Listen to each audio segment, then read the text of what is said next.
दोस्तों कैसे आप सभी आशा करता हूँ बहुत ही अच्छे होंगे। इस वीडियो में हम आपके लिए लेकर आए टॉप जीके जीएस के क्वेश्चन। ऐसे क्वेश्चन है जो बार बार एग्जाम में पूछे जाते हैं। तो अगर आप रेलवे एग्जाम या किसी अन्य एग्जाम की भी तैयारी कर रहे हैं तो यह वीडियो आपके लिए बहुत ही खास होने वाली। चलिए वीडियो की शुरुआत करते हैं। देखते हैं पहला क्वेश्चन क्या है। पहला क्वेश्चन आपसे पूछा है डीएनए का पूरा नाम क्या है। डीएनए का पूरा नाम क्या है। तो डीएनए का जो पूरा नाम होता है वो होता है डीऑक्सी राइबो न्यूक्लिक एसिड।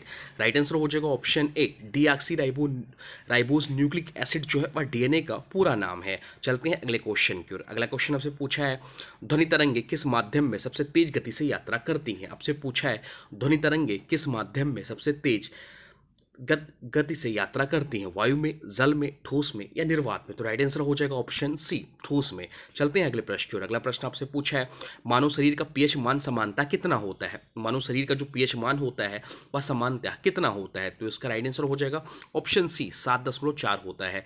चलते हैं अगले प्रश्न की ओर। अगला प्रश्न आपसे पूछा है ऊंचाई बढ़ने से वायुमंडलीय दाब पर क्या प्रभाव पड़ता है। ऊंचाई बढ़ने से वायुमंडलीय दाब पर क्या प्रभाव पड़ता है। तो राइट आंसर हो जाएगा ऑप्शन बी घटता है। राइट आंसर हो जाएगा ऑप्शन बी। चलते हैं अगले प्रश्न की ओर। अगला प्रश्न आपसे पूछा किस अम्ल से नींबू का स्वाद खट्टा होता है। किस अम्ल से नींबू का स्वाद जो होता है वह खट्टा होता है। तो राइट आंसर हो जाएगा ऑप्शन बी साइट्रिक अम्ल से नींबू का स्वाद जो होता है वह खट्टा होता है। चलते हैं अगले प्रश्न की ओर। अगला प्रश्न आपसे पूछा है प्रकाश संश्लेषण की क्रिया में किस गैस का उपयोग होता है। प्रकाश संश्लेषण की क्रिया में किस गैस का उपयोग होता है। तो राइट आंसर हो जाएगा ऑप्शन सी कार्बन डाइऑक्साइड का उपयोग होता है। चलते हैं अगले प्रश्न की ओर। अगला प्रश्न आपसे पूछा है थायरॉक्सिन हार्मोन्स के निर्माण में कौन सा तत्व जारी होता है। थायरॉक्सिन हार्मोन्स के निर्माण में कौन सा तत्व जो होता है वह जारी होता है। तो राइट आंसर हो जाएगा आयोडीन। आयोडीन इस क्वेश्चन का राइट आंसर हो जाएगा। चलते हैं अगले प्रश्न की ओर। अगला प्रश्न आपसे पूछा है मानव शरीर की सबसे छोटी हड्डी कौन सी है। मानव शरीर की सबसे छोटी हड्डी कौन सी होती है। तो मानव शरीर की सबसे छोटी हड्डी जो होती है वह स्टेपीज होती है जो कि कान के पास की हड्डी है। चलते हैं अगले प्रश्न की ओर। अगला प्रश्न आपसे पूछा चमगादड़ किस वर्ग का प्राणी है।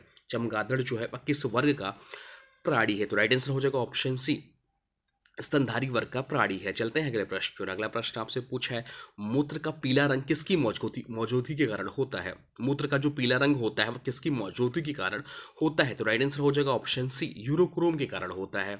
चलते हैं अगले प्रश्न की ओर। अगला प्रश्न आपसे पूछा है भारत में ग्रीन रेवोल्यूशन के जनक कौन कहे जाते हैं। भारत में ग्रीन रेवोल्यूशन के जनक कौन कहे जाते हैं। तो राइट आंसर हो जाएगा ऑप्शन ए MS स्वामीनाथन को ग्रीन रेवोल्यूशन या हरित क्रांति के जनक कहा जाता है। चलते हैं अगले प्रश्न की ओर। अगला प्रश्न आपसे पूछा है विश्व का सबसे बड़ा मरुस्थल कौन सा है। विश्व का सबसे बड़ा मरुस्थल कौन सा है। तो इसका जो राइट आंसर हो जाएगा वो हो जाएगा ऑप्शन बी सहारा मरुस्थल जो है और विश्व का सबसे बड़ा मरुस्थल है। चलते हैं अगले क्वेश्चन की ओर। अगला क्वेश्चन आपसे पूछा है मौर्य वंश की स्थापना किसने की थी।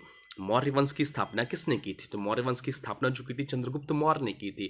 तो राइट आंसर हो जाएगा ऑप्शन बी चंद्रगुप्त मौर्य ने मौर्य वंश की स्थापना की थी। चलते हैं अगले प्रश्न की ओर। अगला प्रश्न आपसे पूछा है भारत में किसको किसानों का मसीहा कहा जाता है। भारत में किसको किसानों का मसीहा कहा जाता है। तो चौधरी चरण सिंह को किसानों का मसीहा कहा जाता है। चलते हैं अगले प्रश्न की ओर। अगला प्रश्न आपसे पूछा है प्लासी का युद्ध कब लड़ा गया था। प्लासी का युद्ध जो है वह कब लड़ा गया। तो राइट आंसर हो जाएगा ऑप्शन ए 1757 में प्लासी का युद्ध लड़ा गया था। चलते हैं अगले प्रश्न की ओर। अगला प्रश्न आपसे पूछा कौन सा ग्रह लाल ग्रह के नाम से प्रसिद्ध है। कौन सा ग्रह जो है वह लाल ग्रह के नाम से प्रसिद्ध है। तो राइट आंसर हो जाएगा ऑप्शन ए मंगल ग्रह को लाल ग्रह के नाम से प्रसिद्ध है। आपसे पूछा शुक्र, तो शुक्र ग्रह जो है वह मॉर्निंग स्टार या इवनिंग स्टार भी कहा जाता है। चलते हैं अगले प्रश्न की ओर। अगला प्रश्न आपसे पूछा भारत में राष्ट्रीय आय का अनुमान सबसे पहले किसने लगाया था। भारत में राष्ट्रीय आय का अनुमान सबसे पहले किसने लगाया था। तो राइट आंसर जो हो जाएगा वो हो जाएगा दादा भाई नौरोजी ने। दादा भाई नौरोजी ने सबसे पहले राष्ट्रीय आय का अनुमान लगाया था। चलते हैं अगले प्रश्न की ओर। अगला प्रश्न आपसे पूछा है भारत का पहला परमाणु रिएक्टर कौन सा था। भारत का पहला परमाणु रिएक्टर कौन सा था। तो भारत का पहला परमाणु रिएक्टर जो था वो अप्सरा था। तो राइट आंसर हो जाएगा ऑप्शन बी अप्सरा जो है भारत का पहला परमाणु रिएक्टर था। चलते हैं अगले क्वेश्चन की ओर। अगला क्वेश्चन आपसे पूछा विश्व बौद्धिक संपदा संगठन WIPO का मुख्यालय कहाँ है। तो इस क्वेश्चन का जो राइट आंसर हो जाएगा जिनेवा स्विट्जरलैंड में है। राइट आंसर हो जाएगा ऑप्शन सी जिनेवा स्विट्जरलैंड में। चलते हैं अगले प्रश्न की ओर। अगला प्रश्न आपसे पूछा है रॉलेट एक्ट किस वर्ष में पारित हुआ था।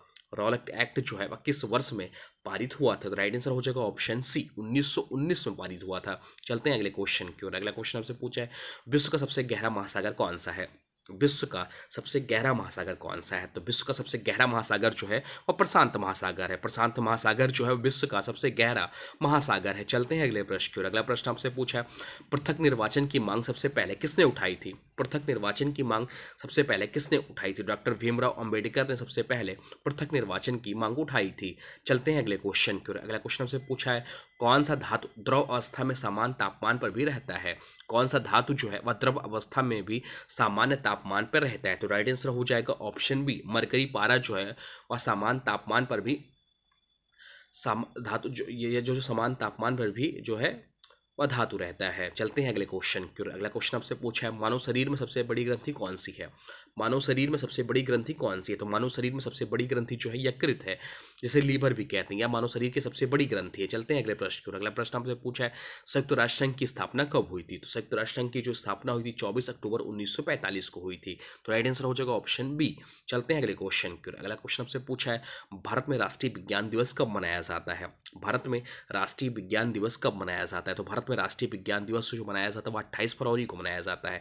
28 फरवरी को भारत में राष्ट्रीय विज्ञान दिवस के रूप में मनाते हैं। चलते हैं अगले क्वेश्चन की ओर। अगला क्वेश्चन हमसे पूछा है, किसने द रिवोल्ट ऑफ 1857 पुस्तक लिखी है? किसने द रिवोल्ट ऑफ 1857 पुस्तक लिखी है? तो इस क्वेश्चन का जो राइट आंसर हो जाएगा वो हो जाएगा बी.डी. सावरकर। बी.डी. सावरकर ने द रिवोल्ट ऑफ 1857 पुस्तक लिखी है। बहुत बार एग्जाम में क्वेश्चन पूछता है। चलते हैं अगले क्वेश्चन की ओर। अगला क्वेश्चन हमसे पूछे, नेहरू रिपोर्ट किस वर्ष प्रस्तुत किए गए थे? द नेहरू रिपोर्ट किस वर्ष प्रस्तुत किए गए थे? तो नेहरू रिपोर्ट जो प्रस्तुत किया गया था वह प्रस्तुत किया गया था 1928 में। बात यहाँ जवाहरलाल नेहरू की, तो जवाहरलाल नेहरू देश के पहले प्रधानमंत्री थे। इनकी जो पुस्तक है द डिस्कवरी ऑफ इंडिया। चलते हैं अगले क्वेश्चन की ओर। अगला क्वेश्चन आपसे पूछा है, ग्रीनविच किस देश में स्थित है? ग्रीनविच जो है वह किस देश में स्थित है? तो ग्रीनविच जो है इंग्लैंड देश में स्थित है। राइट आंसर हो जाएगा ऑप्शन बी। चलते हैं अगले क्वेश्चन की ओर। अगला क्वेश्चन आपसे पूछा है, नासा किस देश की अंतरिक्ष एजेंसी है? नासा जो है वह किस देश की अंतरिक्ष एजेंसी है? नासा जो है वह अमेरिका देश की अंतरिक्ष एजेंसी है। भारत की जो अंतरिक्ष एजेंसी है वह इसरो है, जिसकी स्थापना 1969 में हुई है। इसका मुख्यालय जो है बेंगलुरु कर्नाटक में है। तो ये रहे टॉप जीके जीएस के क्वेश्चन। अब आज की वीडियो से क्वेश्चन है, इसका राइट आंसर आप लोग को कमेंट बॉक्स में बताना है। आज की वीडियो से क्वेश्चन है, भारत में किसको किसानों का मसीहा कहा जाता है? भारत में किसको किसानों का मसीहा कहा जाता है? इसका जो भी राइट आंसर हो कमेंट बॉक्स में जरूर बताएगा। साथ में वीडियो कैसा लगा इसके बारे में भी जरूर बताएगा। हाँ देखिए, अभी तक अगर आपने वीडियो को लाइक नहीं किया तो प्लीज़ वीडियो को लाइक कर दीजिए, चैनल पर नए चैनल को सब्सक्राइब भी कर लीजिए। तो चलिए मिलते हैं एक नए वीडियो में, तब तक के लिए thanks for watching railway exam target. For more update please subscribe railway exam target.